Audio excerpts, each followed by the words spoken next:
The U.S. reopening is gaining steam. At tomorrow's State of the Union, the mask is optional. New York City ends its vaccine mandate next Monday, and states from New York to California are dropping mask mandates entirely. The backdrop could bode well for reopening trades. Tom Lee has been bullish on them for over a year. He runs Fundstrat Global Advisors as a CNBC contributor. Tom, great to have you with us. Yeah, great to see you. You know, we were talking about Russia, Ukraine at the top of the show, but this sort of folds in. It's all the markets.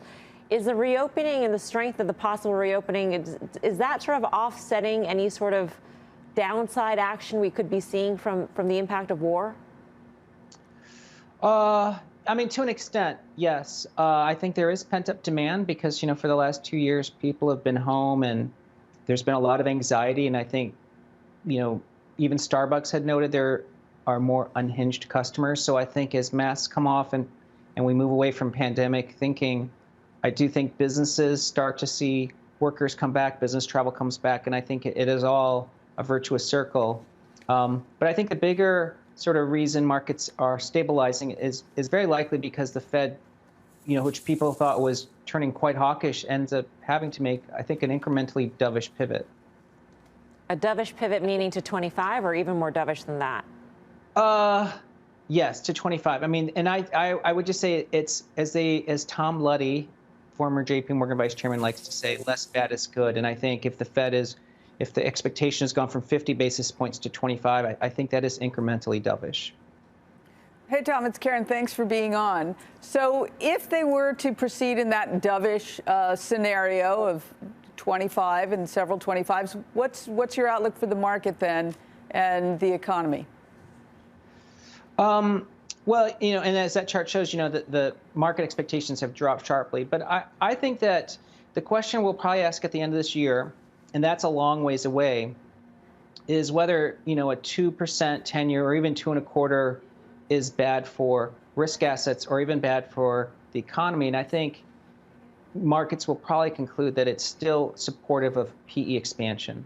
And that's because today you'd still be paying a 40 multiple for a 10-year bond, and investment grade is still going to be in the 30s and high yield is going to be mid-20s. So equities, which are now sub-20, still look like a pretty attractive investment bet. And of course, that also feeds into the idea that if rates are rising, you're not going to make money on credit, but you'll make money in equity. So there's a guaranteed TINA. How much, Tom, do you think market participants are underestimating the strength of this reopening? And I'm asking this because I feel like every step along the way, people have been skeptical of it. You've been pretty bullish, and your view has largely turned out to be right. I think investors are still have low conviction on reopening, and that's because when they talk about supply chain glitches or inflationary pressures, they tend to think of it as margin pressure for stocks that are reopening. So I think there's a tendency to think the durability of any rally is short-lived. I mean, you could see it in the way stocks really sell off on any word of inflation. But it's not that different than how investors were extremely skeptical of energy stocks in 2021 because they didn't think energy would be around. But even in 2022, energy has been performing pretty well. And before we let you go, Tom, I got to ask you about Bitcoin. That's part of your beef trade, although it's Bitcoin equities.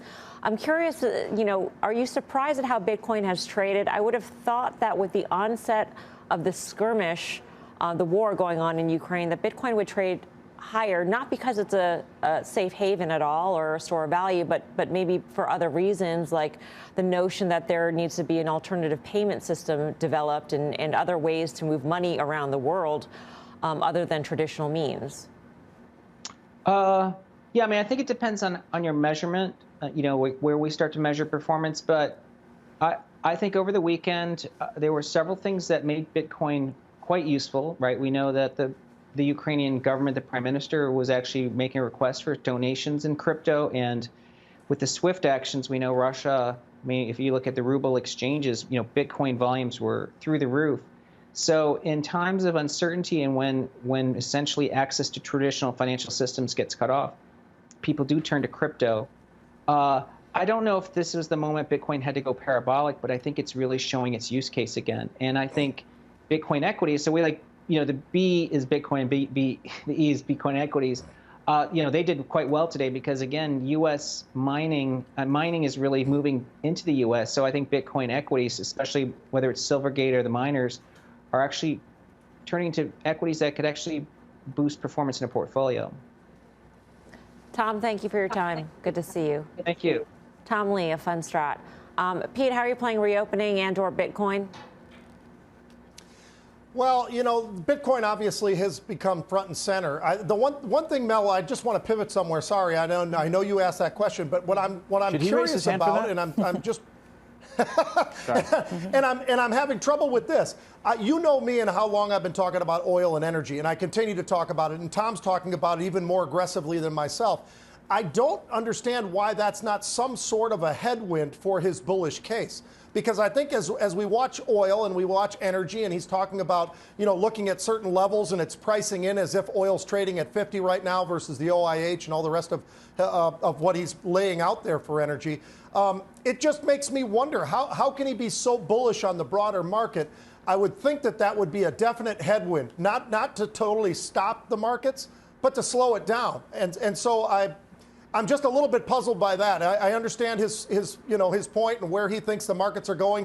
He says we've already hit a low. I don't know that we've hit the low yet either, Mel. So I love what I hear from Tom, but I just sort of question a few of those things as we're thinking about it. As far as crypto, it's an interesting thing how now all of a sudden it seems to be so accepted that people are trying to figure out all these different ways that they can move the dollars around. I think it's actually should be something that really does boost up crypto, I think, over the next several months. Pro tip, turn your ringer off when you're on live television. Tim Seymour. I don't know if you can hear it over there. Is that an Apple? I could quickly, have we hit the lows, do you think? No. And I think this is a tremendous opportunity for traders out there. I think there's a ton of volatility. I still think we are in a downward trend. I think there's very little, I agree with a lot of what he had to say. I also think about a world where everything that's happened in the last couple of weeks is inflationary and a headwind to growth. And the Fed is hiking into this. And this comes out of a period where the Fed, gave away 25% of U.S. GDP to people for free. And that's run out. So, that's my bigger term. I think there are great opportunities. Look, the reopening trade to me is where you should be, amongst other places, including the Las Vegas Sands, which I talk about, U.S. banks, which I think are overdone, certainly over European banks, especially, again, as rates start to drop. It's terrible for EU, let alone their Russia exposure.